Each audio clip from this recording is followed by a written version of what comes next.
Bismillahirrahmanirrahim. Assalamualaikum warahmatullahi wabarakatuh.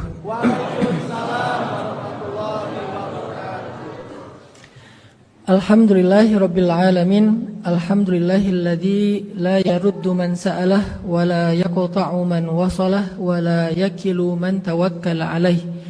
Asyhadu an la ilaha illallah wahdahu la syarikalah wa asyhadu anna Muhammadan abduhu wa rasuluhu la nabiyya ba'dah. Radina billahi rabba wa bi Muhammadin nabiyya wa bil islami dina. Rabbi syrah li sadri wa yassir li amri wahlul 'uqdatan min lisani yafqahu qawli. Pertama-tama saya ingin mengucapkan terima kasih atas kesempatan hari ini, dan kita juga sama-sama berterima kasih atas fasilitas dan hospitality yang kita dapatkan hari ini dari ayah bunda, teman-teman pengurus masjid atau DKM Masjid Abdullah Permata Jingga. Jazakumullah khair jaza. Kemudian juga dari adik-adik Switch yang sudah berinisiatif untuk membuat sebuah sharing event bersama dengan anak-anak muda Kota Malang.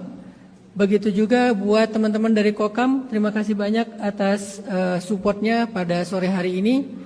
Dan masih banyak sekali di sini orang-orang hebat pastinya yang dengan support mereka secara diam-diam mungkin akhirnya kegiatan sharing pada sore hari ini bisa kita laksanakan bersama. Alhamdulillah. Dan turunnya hujan di sore hari ini walaupun tidak lebat, tapi ini juga menjadi sebuah rahmat dari Allah, bahwa Allah insya Allah ridho dengan apa yang kita lakukan di Masjid Abdullah ini. Kita bahas tentang tiga nasihat ya, tiga nasihat yang diajarkan oleh Rasulullah SAW, dan tiga nasihat ini bisa jadi modal kita dalam hidup. Tiga nasihat ini bisa jadi kunci untuk dapetin keajaiban dalam setiap masalah kita. Dan tiga nasihat ini juga menjadi nasihat buat saya pribadi. Makanya saya seperti sedang menceramahi diri saya sendiri dan juga ingin berbagi dengan teman-teman di sini. Nasihat yang pertama adalah diambil dari kisah seorang laki-laki. Jadi dulu tuh di zaman Nabi ada seorang kakek. Ada seorang kakek datang kepada Nabi dalam keadaan wajahnya sangat sedih dan gelisah. Kemudian dia setelah selesai sholat asar duduk paling depan pas di hadapan Nabi SAW. Kemudian kakek ini nanya kepada Rasulullah. Cuman kalau di Indonesia nanya ini agak-agak gimana ya? Ntar malah dibilang kamu nanya. Kamu bertanya-tanya. Udah lewat sih. Sekarang udah beda lagi. Apaan tuh? Nah, dia nanya kepada Rasulullah SAW. Dia bilang, ya Rasulullah, apakah jika ada seorang laki-laki menghabiskan hidupnya dengan semua jenis dosa, tidak ada satupun dosa kecuali dia pernah melakukannya, tidak ada satupun maksiat kecuali dia pernah mengerjakannya, selama dia hidup sampai dia tua, seolah-olah dosanya itu apabila dibagi-bagi kepada seluruh penghuni bumi, manusia, hewan, tumbuhan, maka semua mereka mendapatkan bagian yang banyak dari dosa-dosa dia. Ya Rasulullah, dengan suara gemetar dia bertanya, ya Rasulullah, apakah orang itu masih layak untuk mendapatkan rahmat Allah? Kalau dosanya dibagi kepada seluruh makhluk yang ada di muka bumi, manusia, hewan, tumbuhan, dan semesta, semua akan mendapatkan bagian dosa yang banyak dari dosa-dosa dia. Apakah orang yang seperti ini ya Rasulullah masih layak mendapatkan rahmat Allah? Kemudian dia tertunduk setelah dia bertanya seperti itu sampai dagunya ketemu dengan dadanya. Dia tertunduk dalam keadaan sedih, takut, dan dalam keadaan gelisah. Mendengar pertanyaan ini Rasulullah SAW kemudian juga diam, karena Rasulullah ikut prihatin dengan kondisi laki-laki tersebut yang bertanya tentang masalah dosa yang sangat banyak. Rasulullah prihatin. Dan Rasulullah nggak serta-merta langsung memberikan jawaban atau sekedar basa-basi. Rasulullah mencoba untuk memahami dulu kondisi orang ini. Beberapa detik Nabi diam, tiba-tiba turunlah wahyu kepada Nabi SAW. Turunlah ayat kepada Nabi SAW di dalam surat Az-Zumar ayat 53. Allah Subhanahu wa taala berfirman, A'udzu billahi minasy syaithanir rajim. Bismillahirrahmanirrahim. Qul ya ibadiyalladzina asrafu ala anfusihim Qul ya ibadiyalladzina asrafu ala anfusihim لا تقنطوا من رحمة الله لا تقنطوا من رحمة الله إن الله يغفر الذنوب جميعا إنه هو الغفور الرحيم. Sadaqallahul azim. Apa arti dari ayat ini? Qul ya ibadiyalladzina asrafu ala anfusihim. Katakan, siapa yang disuruh katakan? Nabi Muhammad SAW. Katakan kepada orang itu, katakan kepada orang-orang seperti dia. Bukan hanya dia, tetapi orang-orang yang seperti dia, yang telah menghabiskan usianya dengan dosa, yang kalau seandainya dosa itu dibagi-bagi rata di antara penduduk bumi, semuanya dapat bagian yang banyak. Katakan kepada mereka, ya ibadi, wahai hamba-hambaku. Jadi gimanapun mereka hina, gimanapun mereka rendah, gimanapun mereka kotor dengan dosa-dosa, Allah masih memuliakan mereka dengan panggilan terhormat, ya ibadi. Allah enggak mengatakan wahai pendosa. Allah enggak mengatakan wahai ahli maksiat. Allah enggak mengatakan wahai manusia.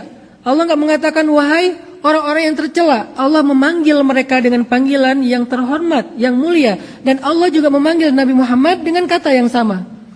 Subhanalladzi asra bi'abdihi. Maha suci Allah yang memperjalankan hambanya, yaitu Nabi Muhammad. Artinya kalimat abdun, Abdullah, Abdurrahman dan seterusnya, itu adalah kalimat pemuliaan dari Allah kepada hamba. Ternyata meskipun laki-laki ini adalah seorang pendosa yang hina, yang tidak ada satupun dosa di muka bumi ini kecuali dia pernah melakukannya, Allah masih sayang kepada dia dan orang-orang seperti dia, sehingga Allah memantaskan mereka dengan panggilan, ya ibadi, wahai hamba-hambaku. Dan kita termasuk di antara orang yang dipanggil Allah, karena semua kita pendosa.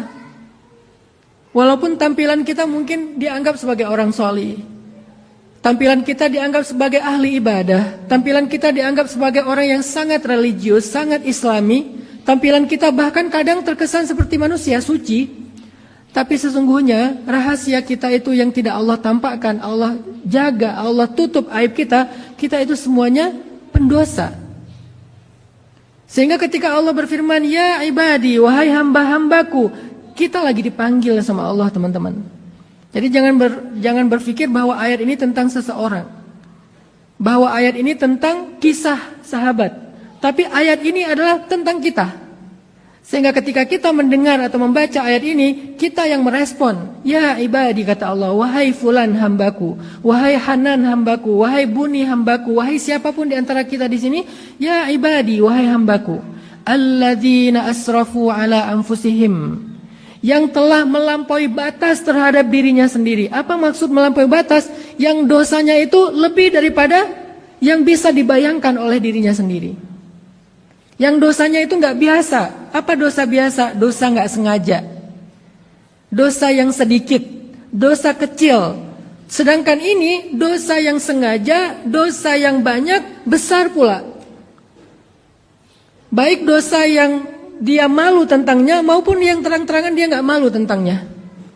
Ini namanya orang yang melampaui batas. Semua dosa-dosa besar dia pernah lakukan, atau sebagian besar dari dosa-dosa itu pernah dia lakukan, atau satu saja dari dosa besar yang mencelakai dia di dunia dan di akhirat dia pernah lakukan. Dia pernah minum khamar, dengan beragam variannya. Dia pernah berzina dengan berbagai macam bentuknya. Dia pernah membunuh dengan berbagai macam kezalimannya. Dia pernah makan riba dengan berbagai macam bentuk-bentuk riba itu. Dan seterusnya, banyak dosa-dosa besar. Yang pasti, mungkin kita pernah meninggalkan sholat. Atau bukan mungkin. Yakin kita pernah meninggalkan sholat. Sejak kita balik. Usia laki-laki balik rata-rata 10 tahun. Kita yakin gak pernah ninggalin sholat sejak 10 tahun sampai hari ini. Yakin Ustadz, yakin apa? Yakin pernah ninggalin sholat. Dan gak sekali, berulang kali. Ada yang istiqomah. Istiqomah sholat zuhur, istiqomah sholat subuh dijamak dengan sholat duha. Masih mending sih. Masih sholat duha. Ada yang sholat subuhnya ditutup dengan hanya ya udahlah, udah terlanjur. Besok coba diperbaiki. Besok kelewat lagi, lusa kelewat lagi. Bertahun-tahun Allah manggil dia di waktu subuh tapi dia gak dengar. Giliran Piala Dunia jam 2 malam dia bangun. Masya Allah, luar biasa. Ternyata bukan gak mampu, gak mau, tapi dia gak ngaku. Kenapa dia mampu jam 2 malam tapi tidak mampu jam 5 pagi atau jam 4 pagi? Padahal itu sudah waktunya bangun. Sedangkan jam 2 malam memang waktunya tidur. Artinya kita semua seorang pendosa. Semua kita pendosa. Belum lagi dosa kepada orang tua, dosa kepada ibu, dosa kepada ayah. Ketika kita udah menikah mungkin kita dosa kepada pasangan, suami dosa kepada istri, istri durhaka kepada suami, atau anak yang durhaka kepada orang tua, atau orang tua yang zalim kepada anaknya. Kejadian terbaru beberapa hari yang lalu, seorang ayah yang mungkin kena mental illness, sampai maaf memotong alat kelaminnya anaknya gara-gara gak sanggup membiayai biaya khitanan. Ada lagi seorang ayah yang memukul anaknya yang sekarang sedang diadukan oleh istrinya ke hukum. Dan banyak lagi kezaliman orang tua kepada anaknya. Artinya semua kita punya dosa, berbagai macam bentuk dosa.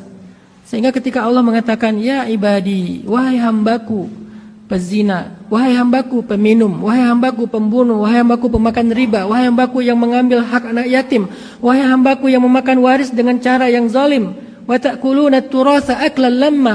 Kalian makan waris dengan cara yang tidak dibolehkan. Padahal waris itu sepotong tanah saja, sehasta, sepotong tanah aja kita ambil secara tidak hak, maka nanti akan ditimpakan kepada orang itu 7 lapis bumi di padang mahsyar. Dia harus pikul 7 lapis bumi itu.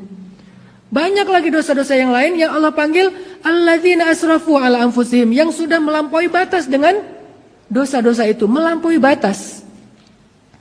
Kata Allah, la taqnatu mir rahmatillah. Janganlah kalian berputus asa dari rahmat Allah. Artinya apa? Yang merasa kayaknya saya udah gak layak untuk bertaubat. Karena taubat saya juga belum benar-benar nasuha. Hari ini taubat, besok ngulangi lagi.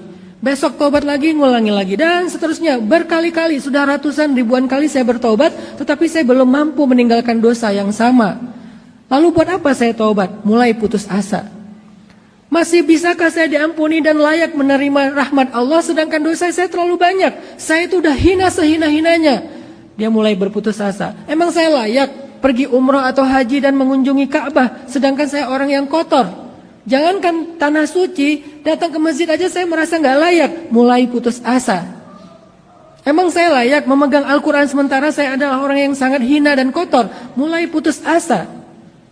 Emang perlu saya mengatakan astaghfirullahalazim sementara saya belum benar-benar yakin akan meninggalkan dosa yang sama. Mulai putus asa. Maka Allah menjawab, la taqnatu min rahmatillah. Jangan berputus asa dari rahmat Allah. Kenapa? Innallaha yaghfirudz dzunuba jami'a. Allah mengampuni dosa semuanya. Ya Allah, saya pernah syirik. Datang ke dukun, datang ke peramal. Nanya, Argentina lawan Prancis menang siapa? Ternyata betul. Saya pernah syirik ya Allah, saya pernah datang ke dukun ya Allah, saya pernah melakukan dosa yang Engkau hinakan ya Allah dunia dan akhirat. A, B, C, Z. Kita adukan kepada Allah, apakah saya masih bisa diampuni? Kata Allah, innallaha yaghfirudz dzunub jami'a. Allah mengampuni semua dosa, tidak ada pengecualian, termasuk syirik, termasuk syirik. Syirik itu baru nggak diampuni kalau dia mati dalam keadaan musyrik. Kalau masih hidup tidak ada yang tidak diampuni, semuanya diampuni. Tapi kalau sudah mati dalam keadaan musyrik, barulah dia menjadi orang yang merugi dan tidak akan diampuni dosa itu. Makanya ketika Allah bilang innallaha yaghfirudz dzunuba jami'a, itu untuk orang yang masih punya kesempatan, masih bernafas, masih hidup, masih ada kesempatan bertaubat. Kata Allah, innallaha yaghfirudz dzunuba jami'a. Semua dosa kita itu pasti diampuni oleh Allah. Jangan merasa rendah diri wahai hambaku. Jangan berputus asa wahai hambaku. Jangan berhenti minta ampun dan bertaubat wahai hambaku. Ya Allah, saya itu udah mencoba untuk bertaubat tapi gagal terus. Ya udah deh, saya berhenti aja, tunggu sampai saya siap. Kapan kamu siap? Apakah kamu siap setelah ajalmu datang? Sehingga tidak ada lagi kesempatan? Kapan kita siap? Lalu bagaimana kita tahu bahwa kita sudah siap atau tidak? Ya sudah, minta ampun lagi, dosa lagi, taubat lagi, dosa lagi, taubat lagi, dan seterusnya. Tahukah kita? Allah nggak pernah berputus asa untuk mengampuni dosa kita walaupun berulang-ulang kali. Tapi yang terjadi kita yang berputus asa minta ampun kepada Allah. Makanya Allah itu punya nama di antara nama-nama yang mulia, ada Ghafur, ada Ghaffar. Mal farqu bainal Ghafur wal Ghaffar? Apa bedanya antara Ghafur dan Ghaffar? Ghafur artinya mengampuni dosa sebesar apapun dosa itu. Sebesar apapun dosa itu.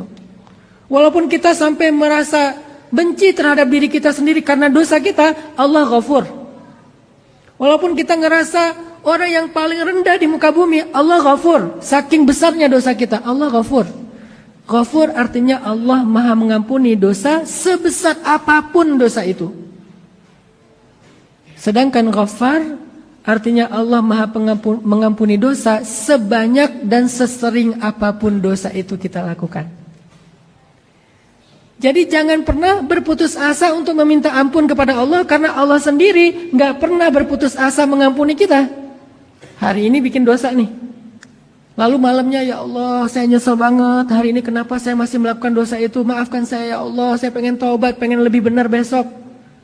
Dengan yakin, dengan sungguh-sungguh, dengan harapan yang besar di dalam hati kita, pengen benar-benar bertaubat. Besok lemah lagi, namanya manusia. Malam itu udah kayak, wah semangat banget. Besok kegoda lagi, gara-gara temen, gara-gara lagi sendiri, gara-gara apa dan seterusnya, kegoda lagi nih. Bikin lagi dosa, malamnya ya Allah nangis-nangis minta ampun. Besok melakukan lagi, malamnya nangis lagi, siangnya lakukan lagi, malamnya nangis lagi. Setiap kali kita nangis, setiap kali itu juga Allah mengampuni. Walaupun kemarin kita sudah mengulangi dosa-dosa yang sama. Sesungguhnya kata Allah, Aku membuka pintu taubat dan pintu ampunan di malam hari untuk hambaku yang berdosa di siang hari.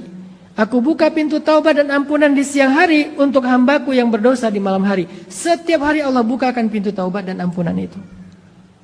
Maka nasihat pertama kata para ulama untuk hidup dan menjemput keajaiban dalam hidup kita, jangan berputus asa dari rahmat Allah. Terutama dalam proses memperbaiki diri. Kayaknya proses taubat itu harus jadi daily life kita, daily activity kita, daily rutin kita. Apa daily rutin kita? Rutinitas kita itu adalah taubat. Rutinitas kita taubat. Jangan berpikir taubat itu adalah kegiatan setahun sekali pas Ramadan. Jangan berpikir taubat itu adalah kegiatan seumur hidup sekali pas haji atau umroh. Jangan berpikir taubat itu adalah kegiatan akhir hayat kita, ntar aja pas sudah tua. Coba kita jadikan taubat, memperbaiki diri sebagai rutinitas kita setiap hari. Walaupun kita bertaubat dari dosa yang sama setiap harinya. Jadikan itu rutinitas kita. Dan itulah awal dari segala kebaikan kita. Makanya ulama pernah bilang gini, min awwalil khair an tatrukas syarr. Awal dari segala kebaikan hidup, tinggalkan dosa. Dan tinggalkan dosa itu salah satunya adalah dengan istighfar dan taubat setiap hari. Jadi kalau kita teman-teman mau dapetin kebaikan hidup, mulailah dengan tarkus syarr, tinggalkan dosa. Minimal dengan astaghfirullahaladzim. Salah lagi astaghfirullahaladzim. Bisa sekali, bisa 1000 kali, bisa 10.000 kali. Pokoknya banyakin tinggalin dosa dengan istighfar. Banyakin tinggalin dosa dengan taubat. Banyakin tinggalin dosa dengan berusaha untuk ninggalin walaupun kadang gagal lagi. Itu awal dari khair. Dari banyak hal yang baik dalam hidup kita. Masalah rezeki, kebaikan keluarga, kebaikan jodoh, kebaikan karir, kebaikan kesehatan kita, kebaikan mental kita, kebaikan dalam apapun dari hidup kita. Awalnya tarkus syarr, meninggalkan dosa. Dan jangan berputus asa dalam proses meninggalkan dosa. Sehingga ketika Nabi membaca ayat ini, la taqnatu min rahmatillah, kemudian ditambah dengan ayat wa rahmati wasi'at kullasyai', dan rahmat Allah itu mencakup segala hal. Tiba-tiba laki-laki ini berdiri, dia angkat kedua tangannya, dia katakan Allahu Akbar, Allahu Akbar, Allahu Akbar. Sambil dia keluar dari masjid berjalan sambil takbir, kata para sahabat, kami masih mendengar suara takbirnya bahkan ketika dia sudah hilang dari penglihatan kami. Udah jauh masih kedengaran suara takbirnya, saking happy-nya laki-laki tersebut. Ternyata orang sebanyak dosanya dia, sehina dia, masih mendapatkan rahmat Allah Subhanahu wa taala. Lalu kira-kira lebih banyak mana dengan dosa kita? Kayaknya lebih banyak dia deh kalau kita agak GR dikit. Soalnya kan dia bilang gak ada satupun dosa yang dia tidak lakukan. Kalau kita kan masih ada nih list-list dosa yang belum kita lakuin nih. Kayaknya saya belum deh yang ini. Bukan kebaikan tapi dosa. Artinya kita gak sehina dia teman-teman. Artinya kita gak separah dia. Ini orang emang parah banget sih. Parahnya parah banget. Tapi orang separah ini masih mendapatkan panggilan ya ibadi dari Allah. Lalu bagaimana dengan kita? Maka jangan berputus asa. Kita boleh merasa hina, tetapi jangan sampai membuat kita menghinakan diri sendiri dengan keputusasaan.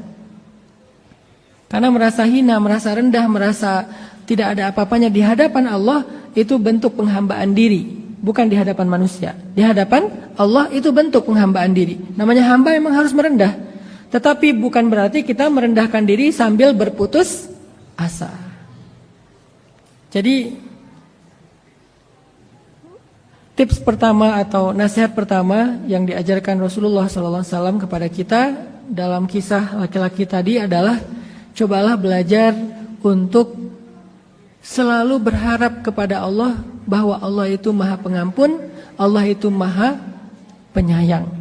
Allah itu Ghafur, Allah itu Ghaffar, Allah itu Rahman, Allah itu Rahim. Coba bayangin, pengampun aja pakai 2 nama dan penyayang pun ada 2 nama. Ghafur, Ghaffar, Rahman, Rahim. Saking Allah tuh pengen ngasih kita harapan. Kalian pikir aku gak sayang sama kalian? Aku tuh Rahman. Kalian pikir aku gak sayang sama kalian? Aku tuh Rahim. Kalau kalian ahli ibadah, aku tuh Rahim sama kalian. Kalau kalian ahli maksiat, aku tuh Rahman sama kalian. Coba. Alasan apa lagi kita merasa bahwa Allah gak sayang sama kita? Kalau kita udah beribadah kepada Allah, Allah itu Rahim sama kita. Kalau kita udah banyak berbuat dosa, Allah itu Rahman sama kita. Terus mau lari dari mana dari kasih sayang Allah? Gak bisa lari sebetulnya. Kecuali orang yang menutupi dirinya dari kebaikan Allah. Maka minta aja rahmannya Allah ketika kita banyak dosa. Lalu minta rahimnya Allah ketika kita sedang baik dalam ibadah. Kalau dosa kita besar, Allah Ghafur. Kalau dosa kita banyak, Allah Ghaffar. Mau gimana? Masih ada alasan untuk enggak bertaubat dan kembali kepada Allah? Enggak ada, teman-teman. Allah selalu membuka pintu seluas-luasnya. Sedangkan kalau kemarahan Allah, itu kalimatnya tuh cuma 1. Allah Azizun. Udah selesai. Enggak ada 2 yang seperti Rahman, Rahim, Ghaffar, Ghafur. Belum lagi nanti ada Raufun, ada Wadudun, ada banyak nama-nama. Qudusun, Salamun, Muhaimin. Banyak sekali nama-nama yang menunjukkan rahmatnya Allah kepada kita.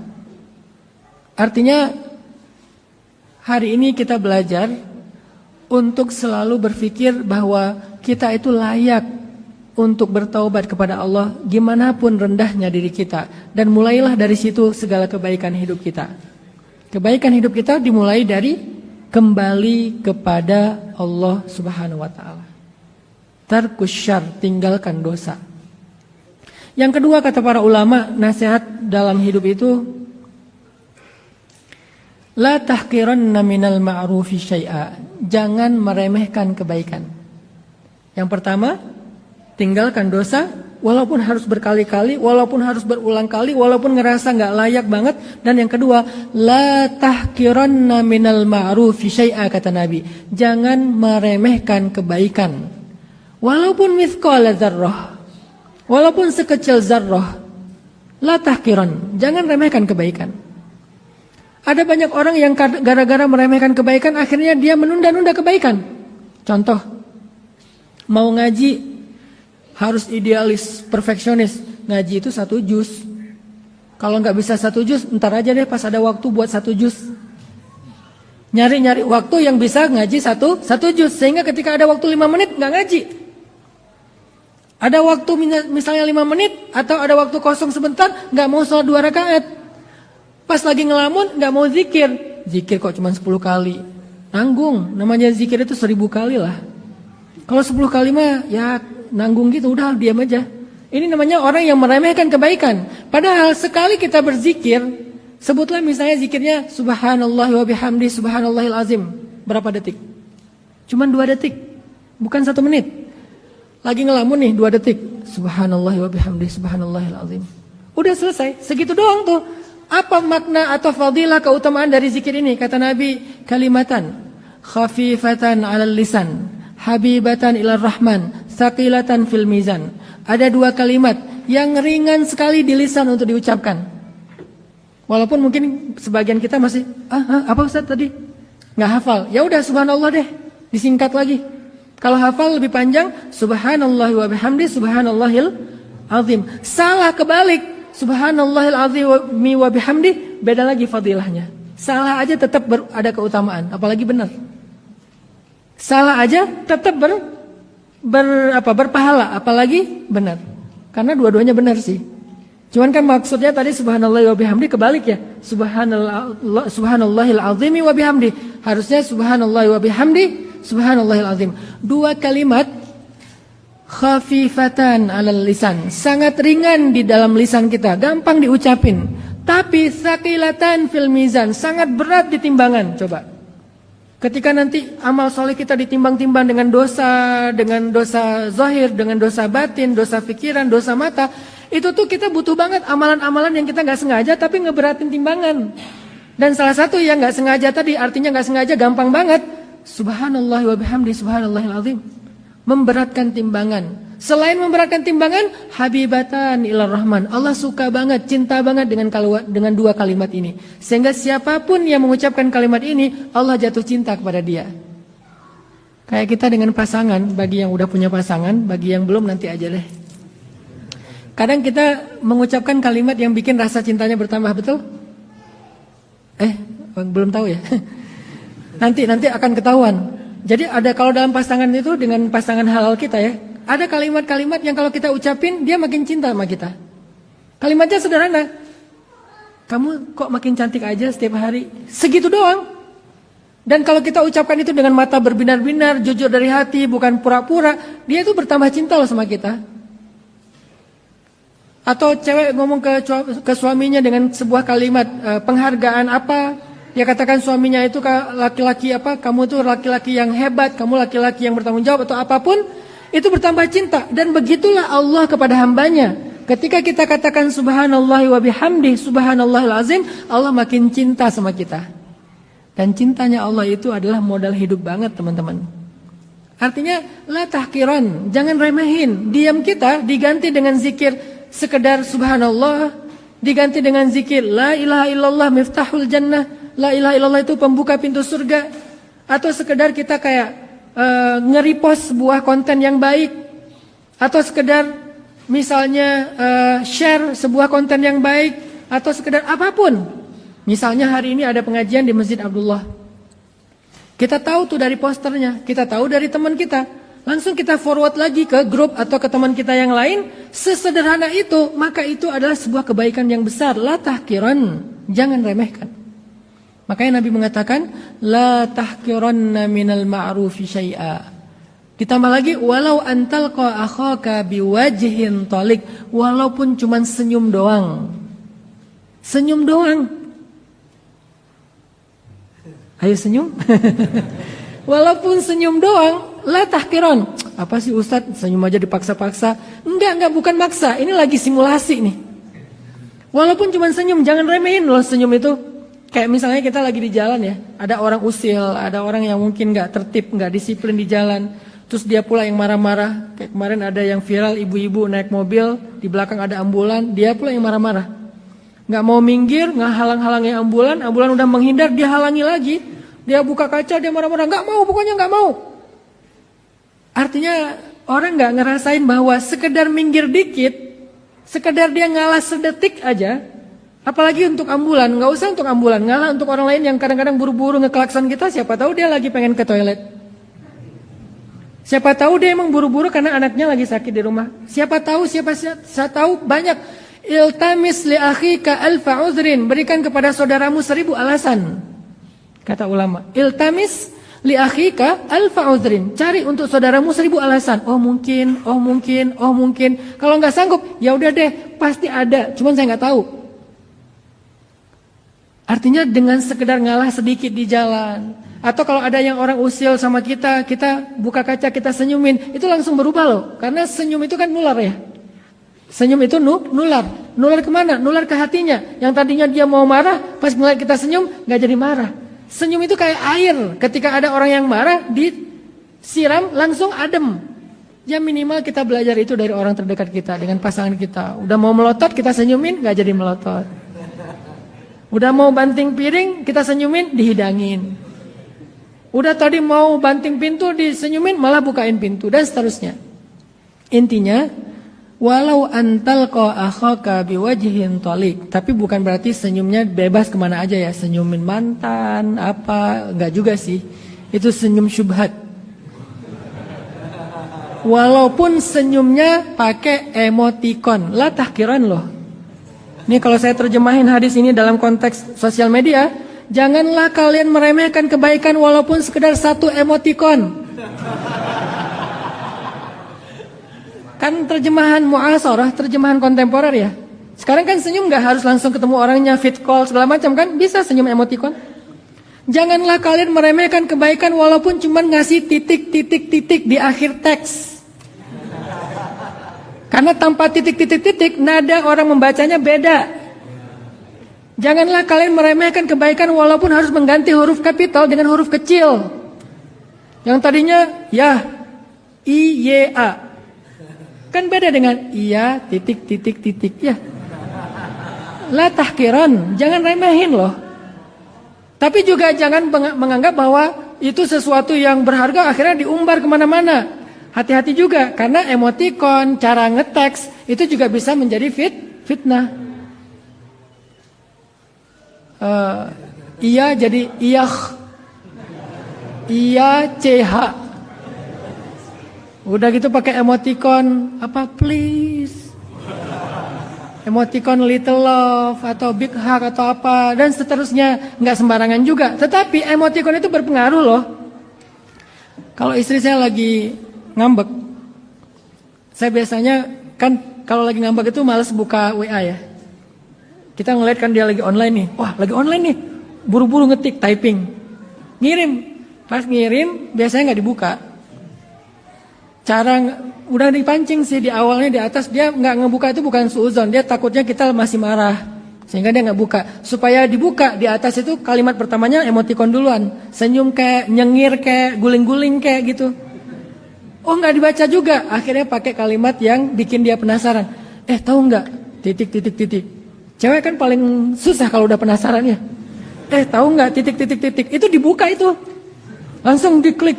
Walaupun nanti dia bilang nggak sengaja kok keklik. Artinya jangan remehin loh kebaikan-kebaikan kayak gitu. Senyum doang, ucapan yang baik. Kadang-kadang kita tuh kayak susah banget mau memuji orang. Selama pujian kita nggak berlebihan ya.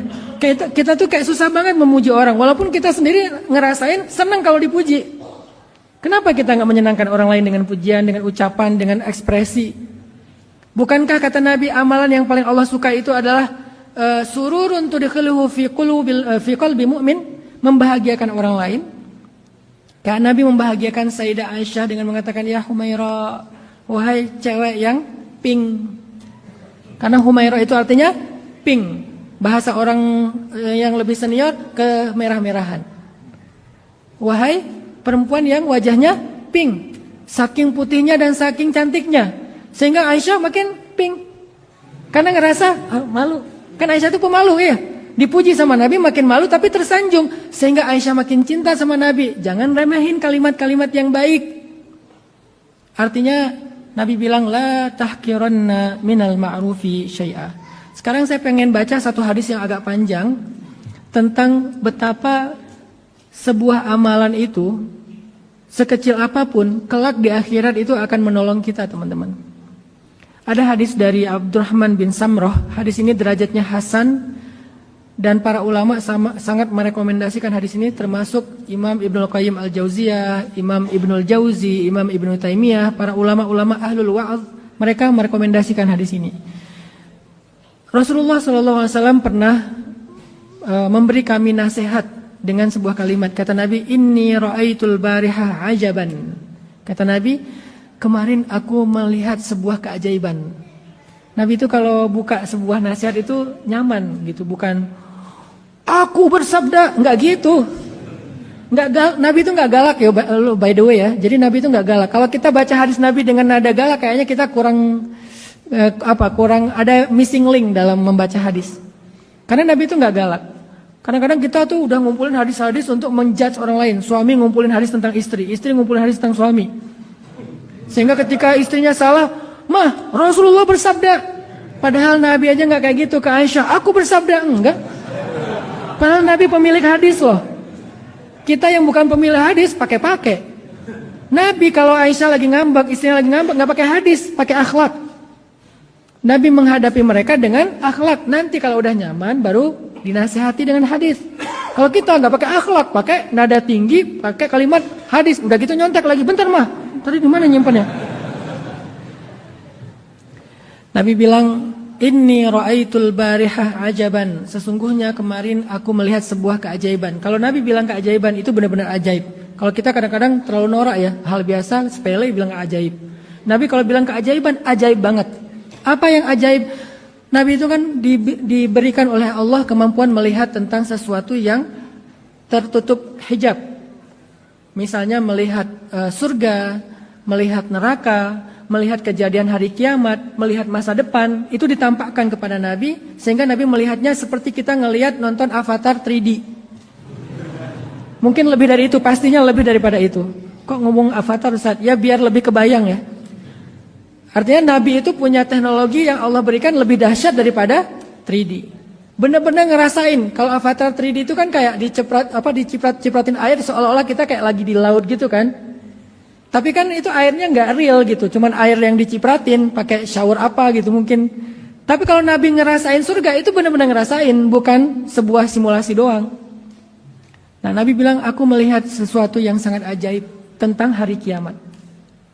Lalu para sahabat bertanya, apa itu ya Rasulullah? Kabarkan kepada kami. Penasaran para sahabat itu. Kata Nabi, ra'aitu rajulan min ummati atahu malakul maut liyaqbida ruhahu faja'ahu birruhu biwalidayh faradda malakal maut anhu. Aku melihat seorang laki-laki di antara umatku, datang kepadanya malaikat kematian untuk mencabut ruhnya, maka kemudian baktinya kepada orang tua mendatanginya, kemudian membuat malaikat itu menjauh darinya. Artinya birrul walidain, bakti kita kepada orang tua kita, menurut hadis ini akan memanjangkan usia kita. Memanjangkan usia di sini bukan berarti takdir berubah ya, tapi artinya Allah memberikan keberkahan dalam usia.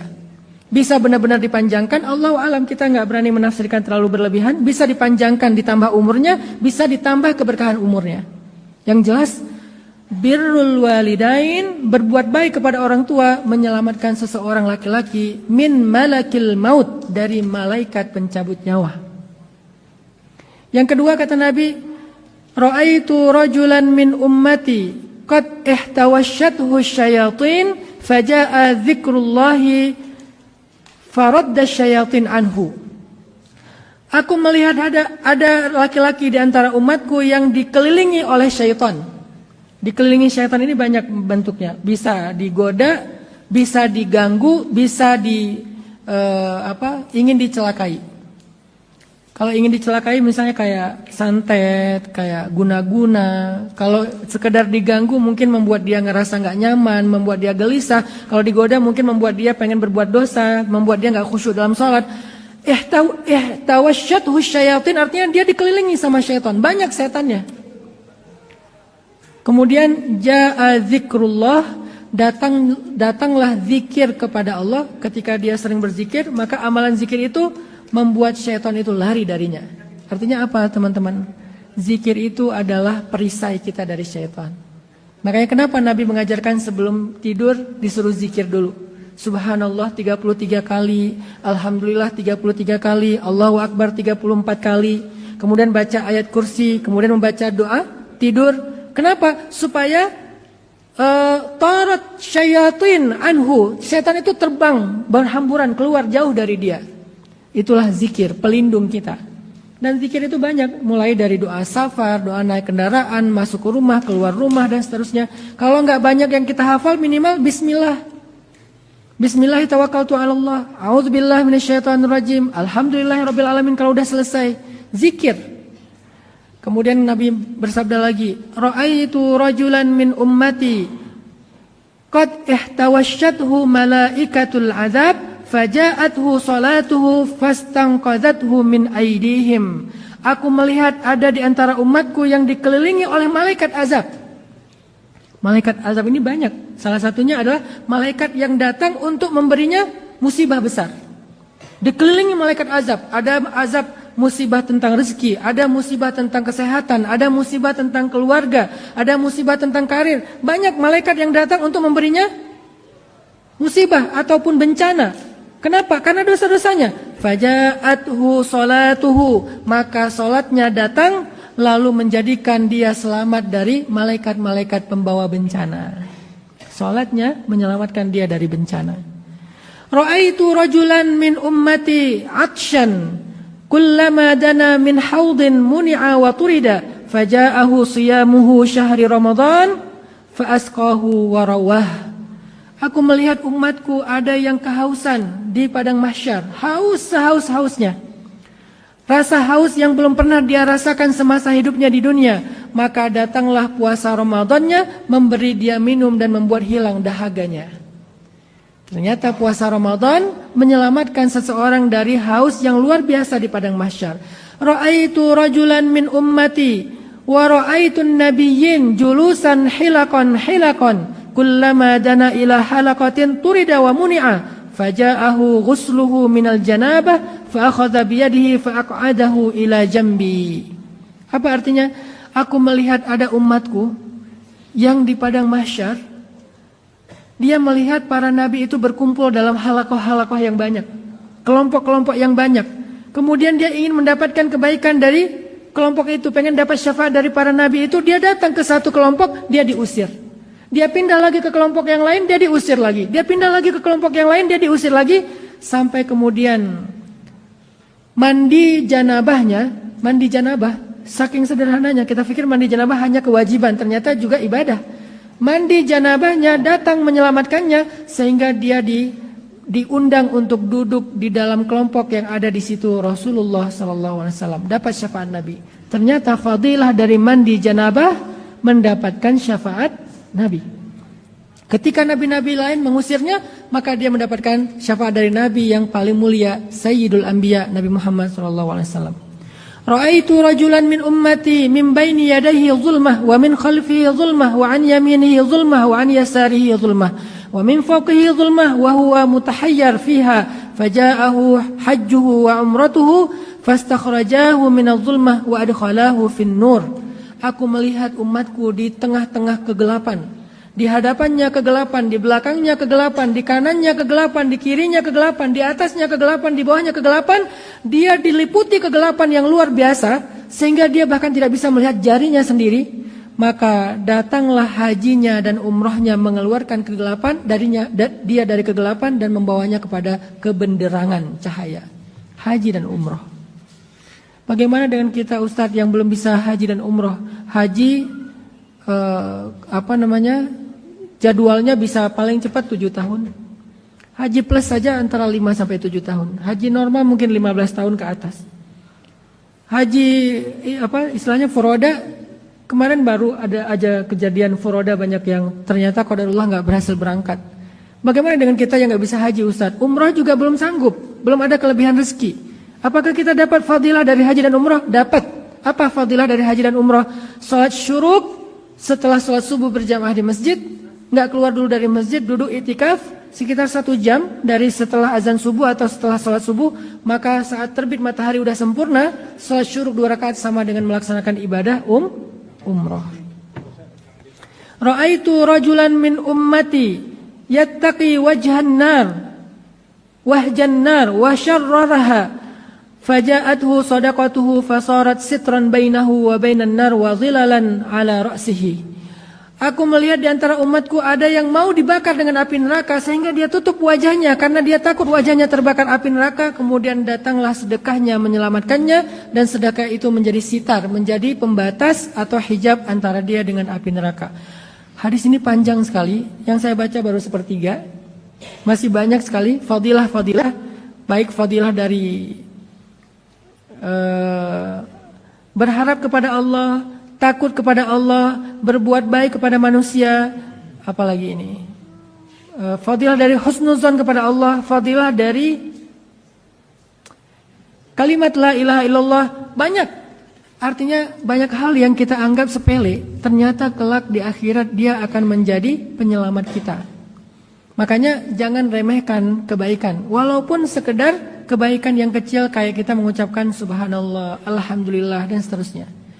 Jadi cobalah kita ganti diam kita dengan zikir. Gak usah terlalu perfeksionis, saya baru berzikir kalau nanti udah di masjid antara azan dan iqamah, beres sholat berjamaah atau sepertiga malam terakhir. Oke, itu ideal banget. Tetapi zikir bukan hanya dilakukan ketika waktu seperti tadi, kapanpun.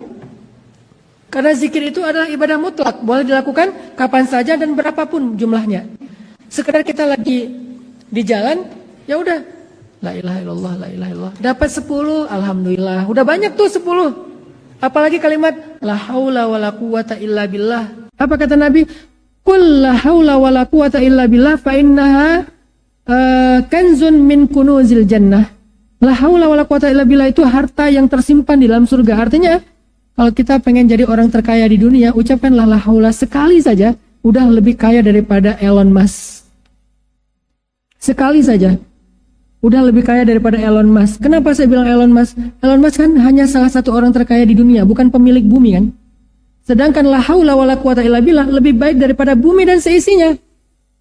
Sehingga nggak akan fakir orang yang mendawamkan la haula wala quwata illa billah. Itu keren banget loh. Mau jadi orang kaya, selain berbisnis, ngurus lagi dan segala macam. Manusia masukin kartu, ternyata mesinnya rusak, akhirnya heboh. Allah nggak ada mesin rusak, tidak ada lupa akun. Tapi juga rahasianya tidak terbongkar ke siapapun. Mudah tetapi sangat safety. Biarkan Allah yang menyimpan harta kita. Kadang-kadang kita gini ya, kalau nggak kita lihat secara fisik, kita nggak percaya. Kalau kita nggak ngelihat secara fisik, kita nggak percaya. Padahal yang kita lihat juga, yang kita simpan di beberapa tempat itu juga nggak ngelihat fisiknya kan. Cuma ngelihat angka doang kan. Kita pakai aplikasi. Oh, uang saya sekarang sekian. Ngelihat nggak uang sebanyak itu? Sebutlah 1 miliar. 1 miliar kan beberapa koper atau 1 koper. Ngelihat nggak uang 1 koper? Enggak, cuma ngelihat angka 1 miliar. Tapi kok tenang?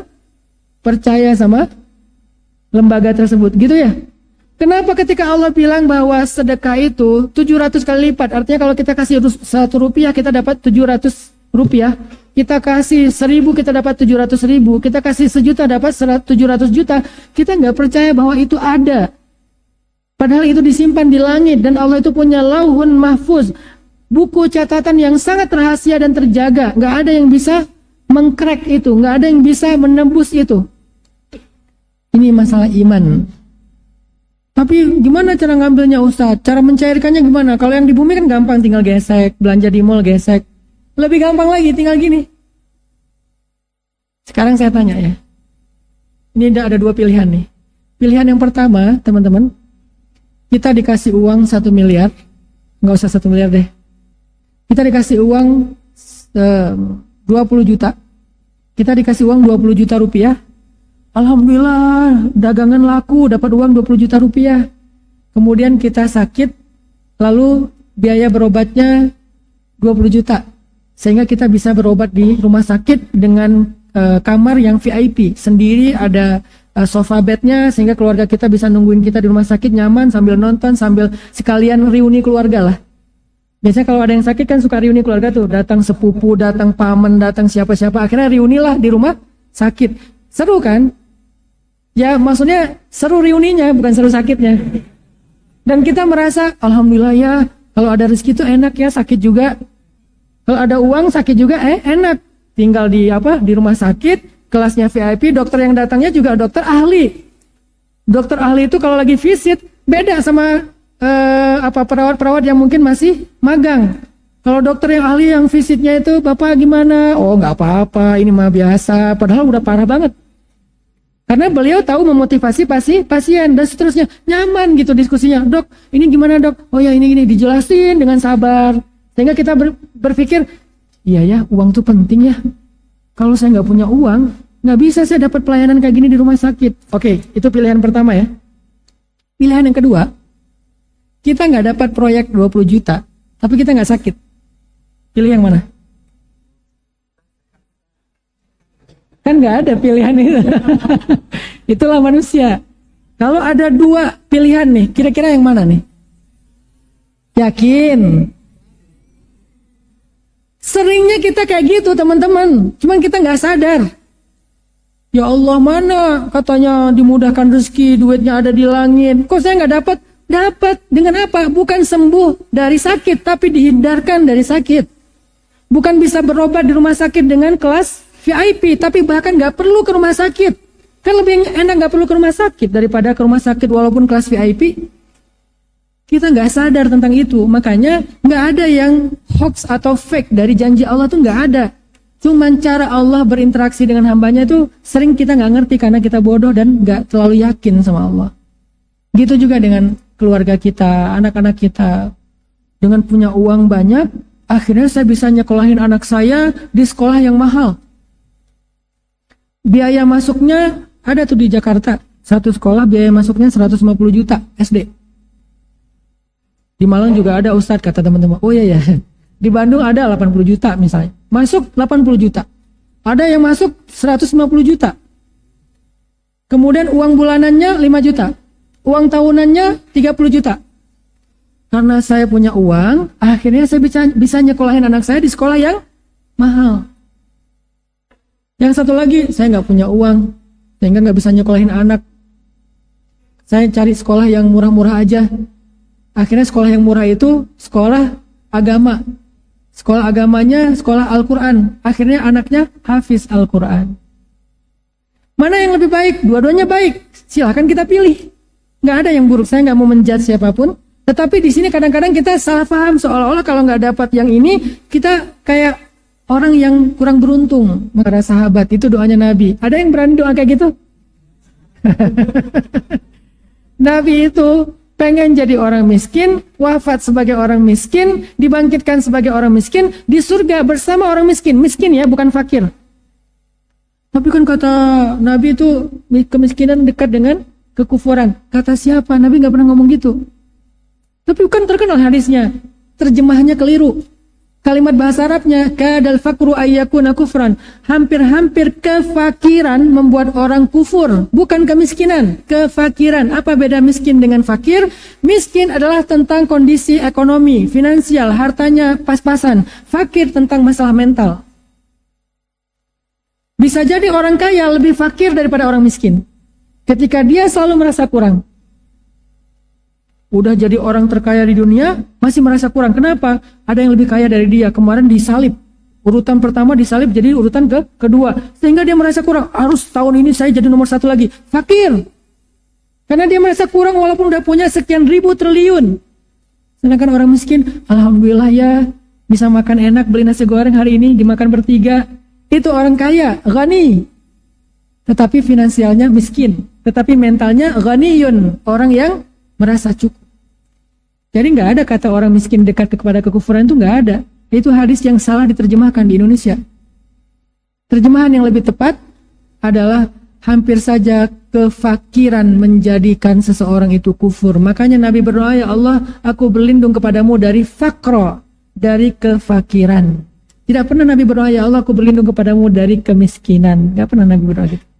Terus Ustaz berdoa minta jadi orang miskin. Enggak juga sih. Sama kita. Iman kita belum sekeren Nabi dan sahabat. Abdurrahman bin Auf itu nangis gara-gara jadi orang kaya. Aneh kan? Kita nangis karena pengen jadi orang kaya. Dia nangis gara-gara kok saya kaya sih. Ini gimana cara biar miskin? Sedekah. Habisin. Nambah lagi. Kan makin sedekah makin nambah. Salah caranya. Kok malah sedekah? Makin sedekah makin nambah. Terus caranya gimana? Cara haram gak mau. Cara halal ya sedekah. Sedekah lagi yang banyak. Sekali sedekah itu 100 ekor onta. Sekali sedekah itu satu kafilah dagang. Ngasih, makin ditambah sama Allah. Sehingga nangis, ya Allah kok gak habis-habis sih harta saya. Wah ini nih gak habis pikir saya tuh. Lagi buka puasa, istrinya ngidangin banyak makanan, lihat makanan yang banyak malah nangis. Kalau kita ngelihat meja nangis karena kok gak ada makanan kesukaan saya. Ada kolak, ada opor, ada segala macam. Abdurrahman kata istrinya, wahai suamiku, ada salah apa? Ada yang kurang dari masakan aku? Enggak, aku nangis makanannya kok banyak banget.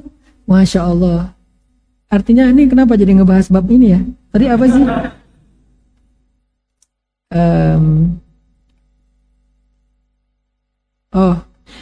Artinya bahwa kebaikan yang kita lakukan itu tidak ada yang sia-sia. Lakukanlah.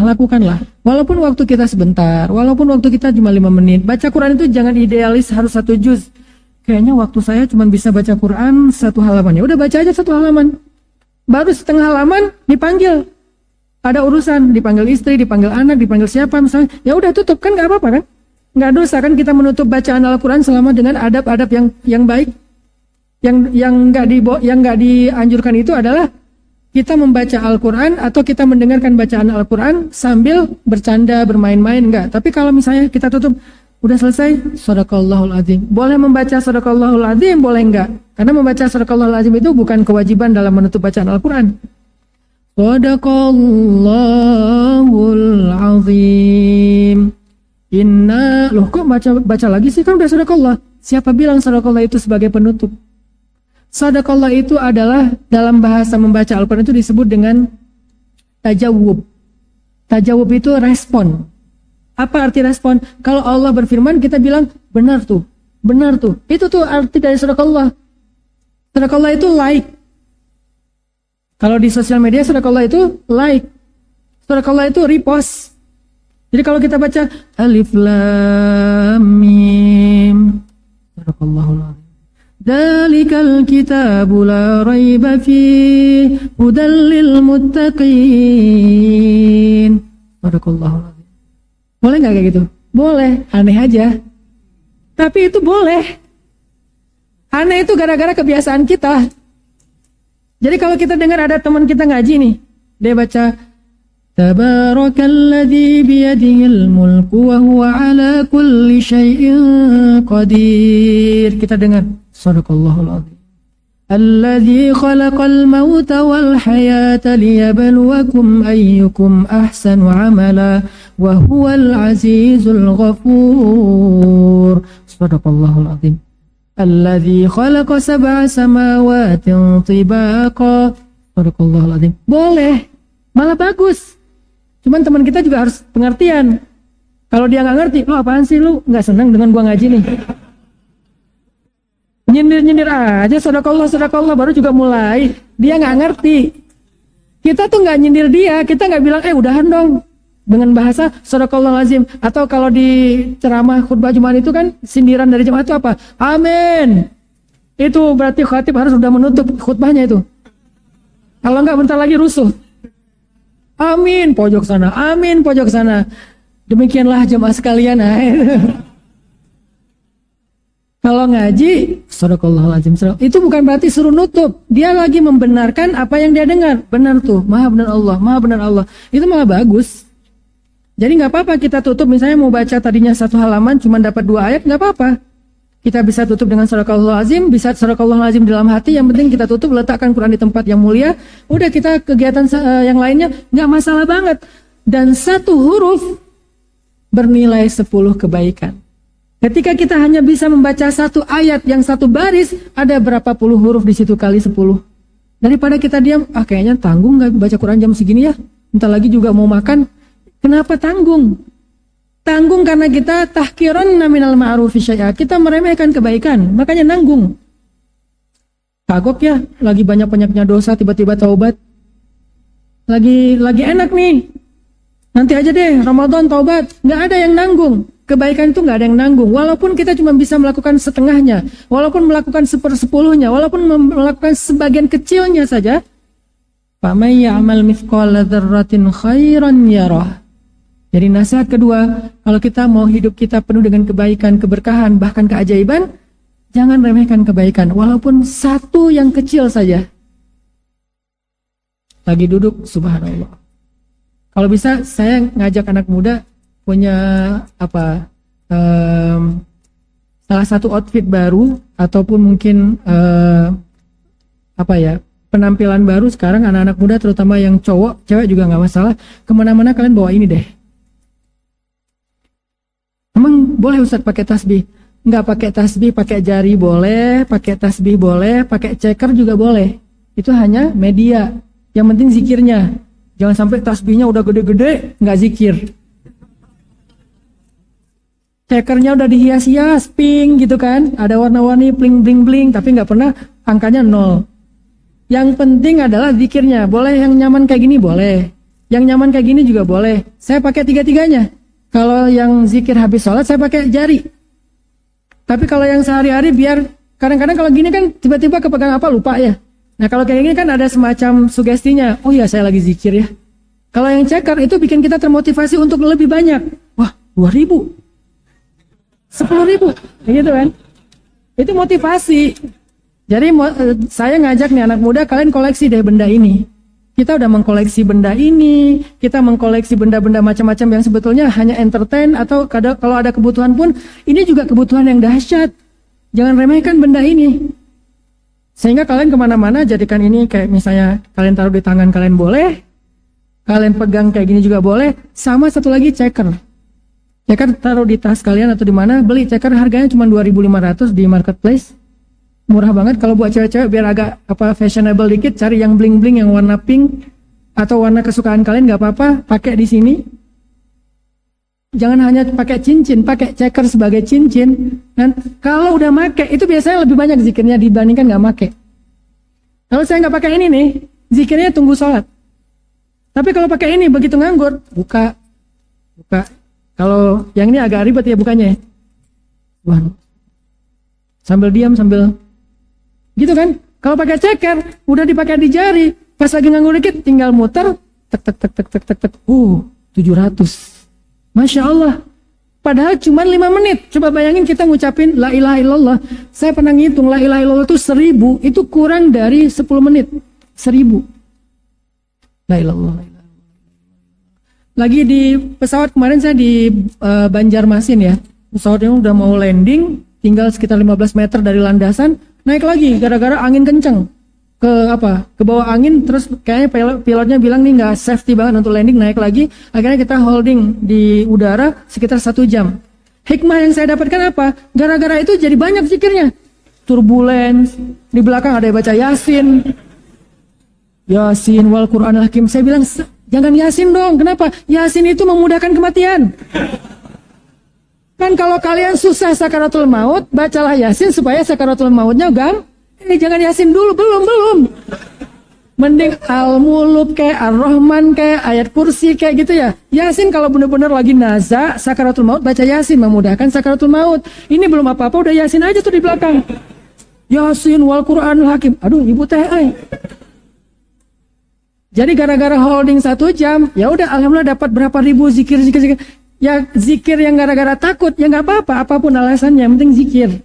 Jadi saya ngajak anak muda nih, hal yang take to actionnya, call to actionnya adalah, coba kalian pakai ini, kalian pakai ceker, Jadikan itu sebagai koleksi kalian, taruh di tas, taruh di jari, taruh di tangan, nggak apa-apa, bebas aja stylenya kayak gimana. Yang penting itu harus lekat dengan kehidupan daily life kita.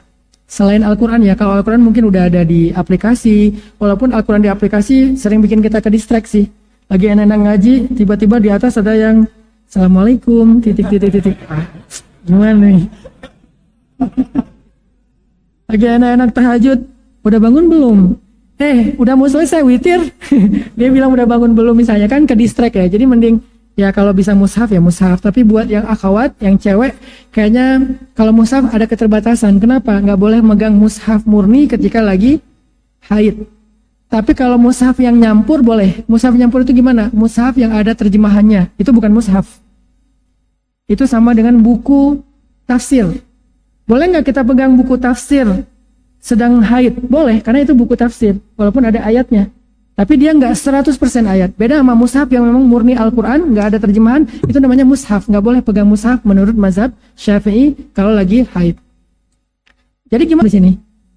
Ada Quran di pikiran? Ya. Dia hafal Quran. Lo jangan ke toilet. Kenapa? Lo kan hafiz. Kasihan atau dia gimana tuh kalau kebelet?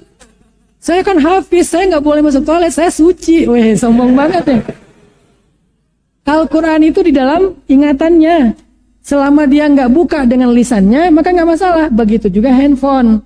Selama kita scroll dulu supaya dia ketutup, atau kita close dulu, ya nggak masalah. Yang penting jangan dibuka di dalam toilet.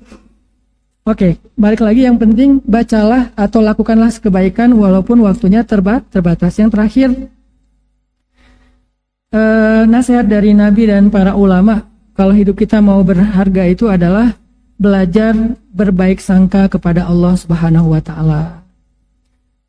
Kata Allah dalam hadis qudsi, ana inda dhanni abdi bi, aku tergantung prasangka hambaku kepadaku. Di dalam surat Al-Baqarah, kalau nggak salah ayat 108, kalau nggak salah, apa 96. Wa asa an takrahu syai'an wa huwa khairul lakum wa asa an tuhibbu syai'an wa huwa syarrul lakum wallahu ya'lamu wa antum la ta'lamun. Bisa jadi kalian membenci sesuatu padahal itu baik untuk kalian, bisa jadi kalian menyukai sesuatu padahal itu buruk untuk kalian. Allah tahu dan kalian nggak tahu.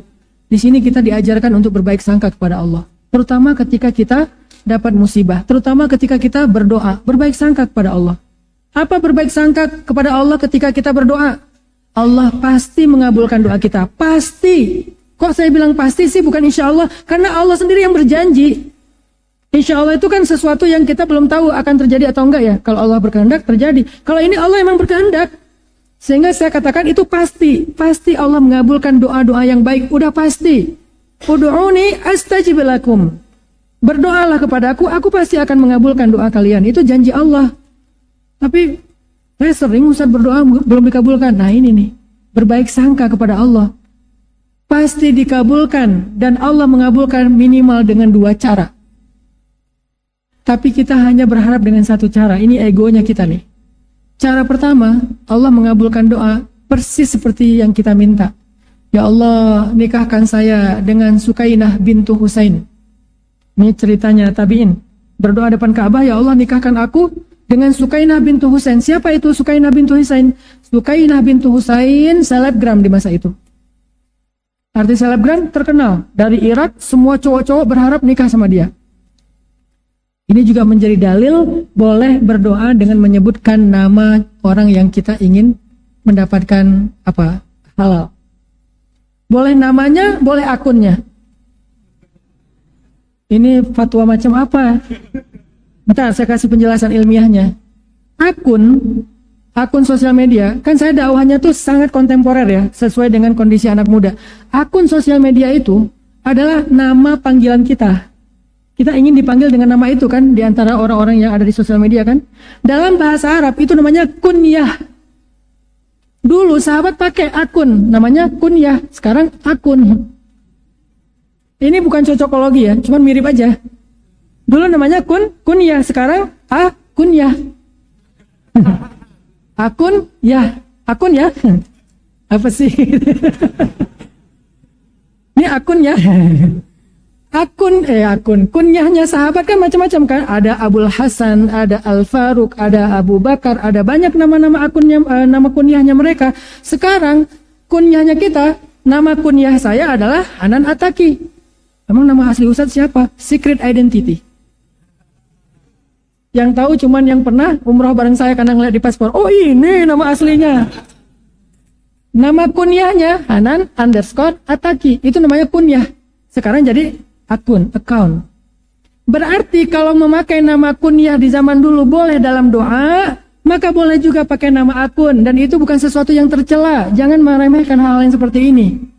Ya Allah, saya nggak tahu namanya, tapi saya tahu nih akunnya nih. Akunnya FC SD235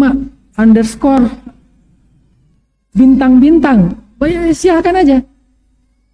Lalu ketika dia berdoa, ya Allah nikahkan saya dengan Sukainah _Husain, underscore itu binti, maka setahun kemudian dia menikah dengan Sukainah bintu Husain. Ini orang yang doanya dikabulkan persis seperti yang dia minta. Kita berharap kayak gitu kan? Ya Allah, itu tuh orangnya, ya Allah lewat, ya Allah hati saya berdebar-debar, ya Allah please pengen nikahnya sama dia, itu tipe saya banget, ya Allah 100%. Boleh minta kayak gitu? Boleh banget. Tapi percayalah, kalau nggak persis ya lebih baik. Sekarang kita mau yang mana? Kira-kira. Kalau berdoa tuh pengen yang mana? Yakin? Kalau benar-benar yakin, mulai sekarang jangan komplain kalau doa kita nggak diijabah persis seperti yang kita minta. Ya Allah pengen ini, ya Allah pengen masuk ke kampus fulan, ya Allah pengen SMA-nya di situ, ya Allah pengennya begini, ya Allah pengennya begitu. Ternyata meleset, senyum ke langit. Ya Allah, ada yang lebih baik ya. Gitu husnuzon, maka kita nggak akan pernah berputus asa dalam berharap. Yang kedua, berbaik sangka dalam musibah. Sama dengan doa. Allah kalau ngasih kita musibah, itu artinya mau diganti dengan yang lebih baik. Diambil sesuatu, mau diganti dengan yang lebih baik dari itu. Syaratnya apa? Doa juga. Allahumma ajurni fi musibati wa khlufli khairan minha. Ya Allah beri saya pahala dalam musibah saya, beri saya ganti yang lebih baik dari itu. Karena saya pernah ngalamin itu beberapa kali, sering lah. Saya kalau dapat musibah memang sedih sih. Tapi setelah sedih saya langsung recovery cepat gara-gara saya yakin musibah itu cara Allah mengganti nikmat. Quote of the day, musibah itu cara Allah mengganti nikmat yang lebih baik. Sehingga kalau kita dapat musibah, pakai quote itu, cara Allah mengganti nikmat yang lebih baik. Ya udah itu. Saya pernah musibahnya motor saya hilang. Saya beli motor sekitar 18 juta, baru 2 bulan hilang. Pas udah hilang, akhirnya saya lihat ke langit, ya Allah, beri saya pahala dalam musibah saya, beri saya ganti yang lebih baik daripada ini. Gak apa-apa.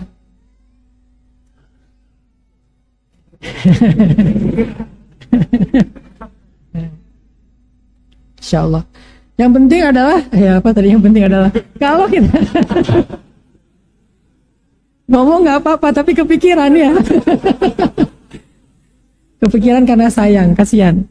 Intinya adalah kalau kita dapat musibah itu Allah mau menggantinya dengan yang lebih baik kalau kita berhusnuzon kepada Allah. Saya hilang motor yang harga 18 juta, lalu saya minta doa itu, seminggu kemudian tiba-tiba ada teman saya dari Surabaya datang ke Bandung, Ustadz, saya ada nazar.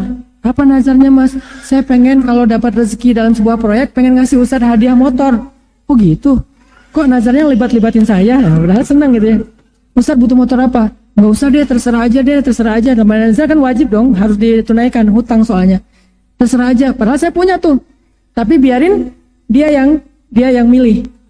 Ya udah Ustadz, yuk kita ikut saya ke dealer. Nggak usah, mas aja yang ke dealer. Begitu dia ke dealer, saya wudhu, saya bentangkan sajadah, saya sholat.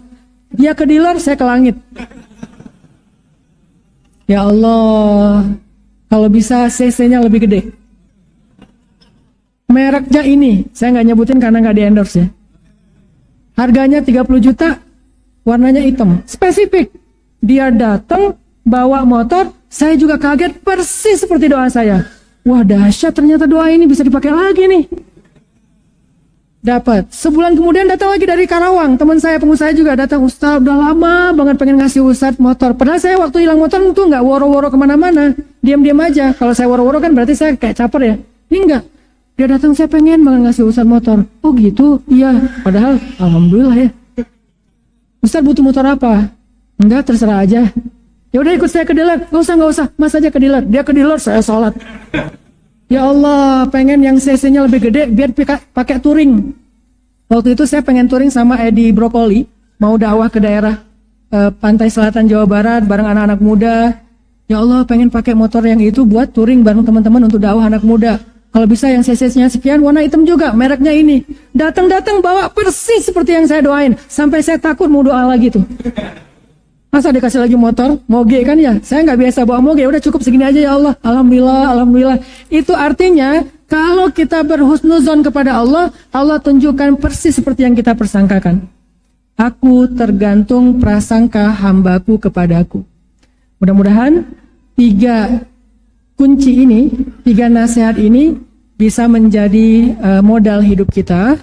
Yang pertama adalah jangan berputus asa dalam memperbaiki diri, bertobat kepada Allah. Yang kedua, jangan remehkan kebaikan walaupun cuma zikir 1-2 kali, walaupun baca ayat 1-2 ayat. Dan yang ketiga, berbaik sangkalah kepada Allah dalam doa dan dalam musibah. Barakallahu fikum. Wassalamualaikum warahmatullahi wabarakatuh.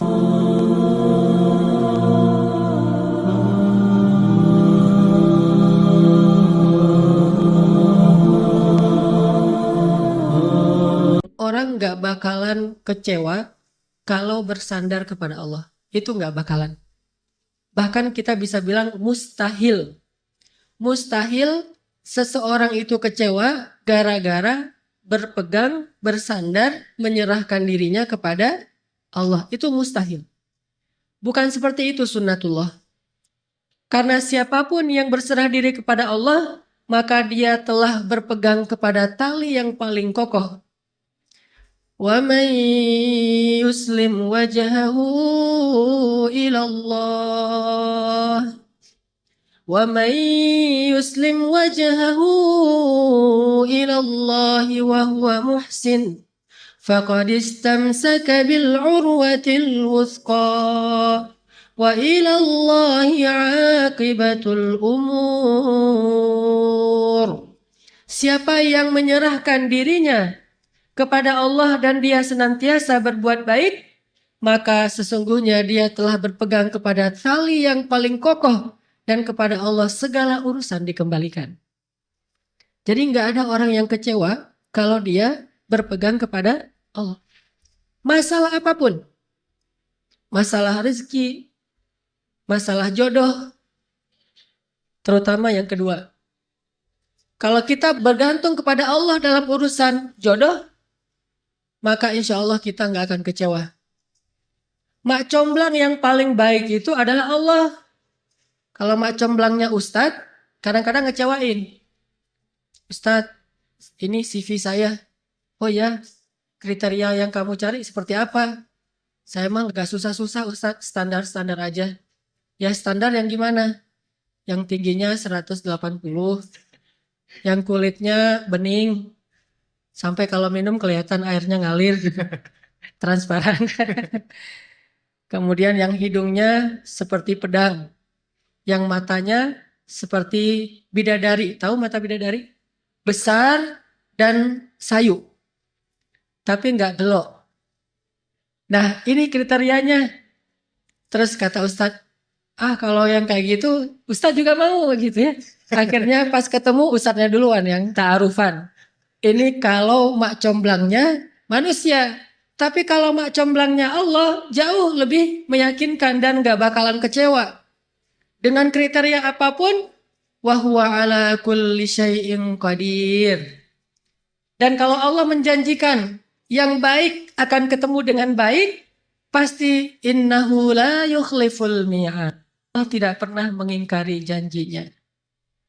Masalah apapun, kita harus mengandalkan Allah. Coba deh, selalu ngandelin Allah. Bahasa gampangnya gini, udah tenang aja, ada Allah. Itu. Dan kalau kita sudah melibatkan Allah, la yudayya'akallahu idzan. Itu pasti. Allah nggak bakalan ngecewain kamu.